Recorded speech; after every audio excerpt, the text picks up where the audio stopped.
اعوذ باللہ من الشیطان الرجیم بسم اللہ الرحمن الرحیم نحمدہ و نصلی علی رسولہ الکریم وعلی آلہ الطیبین الطاہرین وعلی اصحابہ اجمعین۔ جو سویڈن میں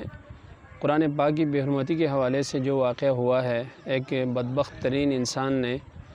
مسلمانوں کو اشتعال دلانے کے لیے اور ایک قانون اظہار رائے کی آزادی کا غلط استعمال کرتے ہوئے قرآن پاک کی بے حرمتی کی، اس کے حوالے سے کچھ باتیں آپ کے گوشگزار کرنی ہیں۔ سب سے پہلے یہ واقعہ انتہائی قابل مذمت اور شدید الفاظ میں ہم مذمت کرتے ہیں۔ پورے عالم اسلام اس وقت جو ایک غم و غصے میں مبتلا ہے، اور اس کی یقیناً بنیادی وجہ یہی ہے کہ ایک قرآن پاک ہے جس کے اوپر ہم آنکھیں بند کر کے اس کے اوپر ہم ایمان رکھتے ہیں، اس کی صداقت کا جو ہے ہم دم بھرتے ہیں۔ مختلف انداز میں عوام کے اوپر انداز ہونے والا جو طبقہ ہے، ان کو چاہیے کہ اپنے عوام میں شعور پیدا کریں کہ جب بھی پوری دنیا میں کہیں پہ قرآن پاک کی بے حرمتی ہوتی ہے یا حضور علیہ السلام کے خاکے بنا کر بے حرمتی کی جاتی ہے، ہر مسلمان اپنی حیثیت کے مطابق اس سے احتجاج میں اپنا حصہ ڈالیں۔ آپ سب کو پتہ ہے کہ یہ صرف پہلی دفعہ سویڈن میں یہ واقع نہیں ہوا۔ یورپی کئی ممالک ایسے ہیں جن میں ایک تسلسل کے ساتھ قرآن پاک سمیت ہمارے مقدسات کے مسلمانوں کے مقدسات کی توہین کی جاتی ہے، اور اس میں سب سے جو میں سمجھتا ہوں وہ یورپی ممالک کی طرف سے مسلمانوں کو یعنی ٹیسٹ کیا جاتا ہے کہ آپ کا ایمان، آپ کا جو عقیدہ ہے وہ قرآن پاک کے اوپر یا حضور علیہ السلام کے اوپر یا ہمارے دوسرے جو مقدسات ہیں ان کے اوپر آپ کا ایمان کتنا پختہ ہے، ایمان کتنا مضبوط ہے۔ اور جتنا آپ شدید طریقے سے احتجاج کریں گے، آپ احتجاج میں میرے جیسا عام بندہ، ہم تو صرف نعرے لگا سکتے ہیں، لعنت بھیج سکتے ہیں، ایک چھوٹے موٹے جو احتجاجی جلسے ہم کر سکتے ہیں، لیکن ان لوگوں کی زیادہ ذمہ داری ہے جو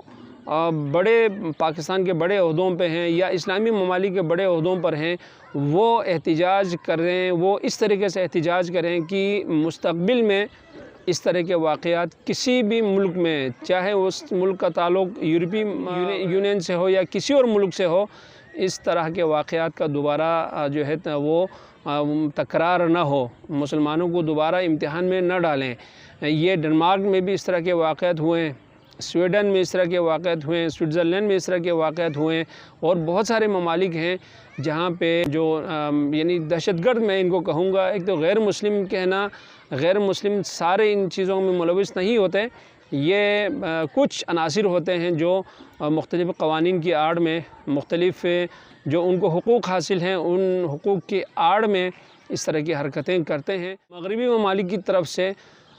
جو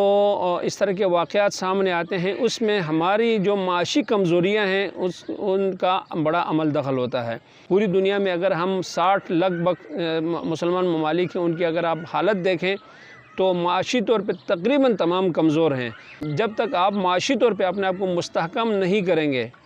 تمام مسلمان ممالک ایک مضبوط معاشی قوت نہیں بنیں گے، تب تک دہشت گردوں کو سپورٹ کرنے والے ممالک اور شرپسند عناصر کی حمایت کرنے والے ممالک مسلمانوں کے مقدسات کی توہین کرتے رہیں گے۔ ایک طویل مدت اگر آپ نے مقابلہ کرنا ہے تو اپنے آپ کو معاشی طور پہ مضبوط کریں، مسلمان ایک دوسرے کا ساتھ دیں، پھر کہیں جا کے ایک مضبوط اسلامی بلاک سامنے آئے گا، اور اس کا نتیجہ یہ ہوگا کہ کسی بھی شرپسند کو، کسی بھی دہشت گرد کو قرآن پاک کے حوالے سے یا حضور علیہ السلام سمیت کسی بھی مقدس ہستی کے بارے میں یا کسی بھی مقدس چیز کے بارے میں وہ اہانت کا کبھی سوچیں گے بھی نہیں۔ اور سر دست جو ہمیں کرنے کی ضرورت ہے وہ یہ ہے کہ اسلامی ممالک کا جو بلاک ہے OIC، اس کا اجلاس ابھی حال ہی میں کل ہی اس کا اجلاس ہوا ہے، وہ بھی صرف احتجاج کی حد تک، مذمت کی حد تک ہے۔ آپ اس پلیٹ فارم کو اتنا مضبوط کریں کہ وہ صرف احتجاجی بات نہ کریں، وہ کہ کوئی ایسا آرڈر پاس کر دیں، اس کے اندر اتنی صلاحیت ہو کہ اس کے آرڈر پہ ایک دنیا میں ہلچل مچ جائے، دنیا میں اس یعنی کسی بھی توہین آمیز کام پہ معافی مانگنے پہ وہ مجبور ہو جائے۔ ایسی اگر آپ کے اندر صلاحیت آتی ہے تو دنیا میں ہے کہ مسلمانوں کی جو مقدسات ہیں وہ محفوظ ہیں۔ دعا کریں کہ اللہ تعالیٰ ان شرپسندوں کو غرق کرے، ان شرپسندوں کو نیست و نابود کرے، اور ہم سب کو قرآن پاک سمیت ہمارے اپنے تمام مقدسات کے مؤثر طریقے سے تحفظ کرنے کی ہم سب کو توفیق عطا فرمائے۔ وآخر دعوانا ان الحمد للہ رب العالمین۔